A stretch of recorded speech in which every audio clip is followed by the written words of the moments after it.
Alright, how you doing? Welcome back to Black Ops Cold War tips and tricks. In this video, I'm just going to be sharing some things which I think will help improve your multiplayer experience, as well as some things which I've just picked up over the time playing it so far. But yeah, let's just jump straight into it. In Black Ops Cold War, we have the option to change the field of view. Something that was once only seen in PC games is now in every version of this game, and you will want to take full advantage of it. This basically means how wide your FOV is. The higher your field of view, the more you can see in any given frame. That being said, you might want to find out what works for you. Cranking that shit all the way up to the big boy numbers may not work as you play. You've just got to kind of trial and error with it. But not looking into this at all means you'll be at a disadvantage from the get-go. So even if you're just cranking it up a little bit, it improves what you can see on either side. It's kind of like peripheral vision in a way. But speaking from experience, not just in this game but in other games, it is so useful. If you play this game for more than 10 minutes, you're going to see just how heavy the UAV spam really is. Everyone and their grandmother are calling in them bad boys. So if you can fit an anti-air launcher into your class, such as the Sigma,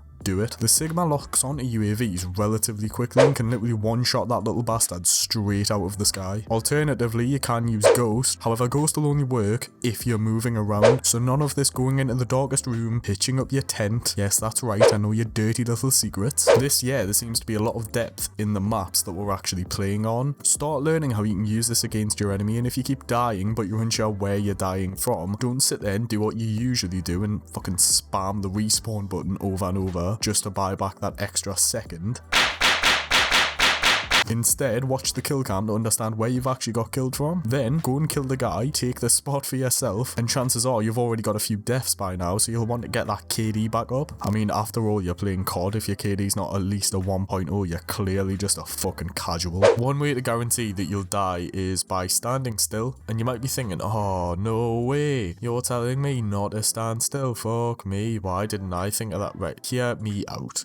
Most people will move their crosshairs if they're watching an angle, maybe a doorway or a car, but if you want to give yourself that extra chance of surviving a gunfight, you need to learn to hold a target in your sights while moving side to side. Obviously, this is referred to as strafing. It might not seem much, but mastering this means you can lock onto somebody while still making yourself a hard target for someone else to aim at. Kinda like a win-win. I feel like we as humans are quite simple when you break it down. Green is good, red is bad, and I think a lot of the times when we look at the attachments that we're putting on the guns, we think there's red, I'm not going to put that on, when what we don't take into account is that the green actually outweighs the red stats. And this year the gunsmith is more detailed than ever. You can actually drill down into the details and look at the milliseconds it takes to aim down sight, or how long it takes to actually reload down to the second. Don't just look at the percentages and don't just think if that's minus 5% and it's in red, then that's bad, because minus 5% might actually not be as bad as you think and might be the case of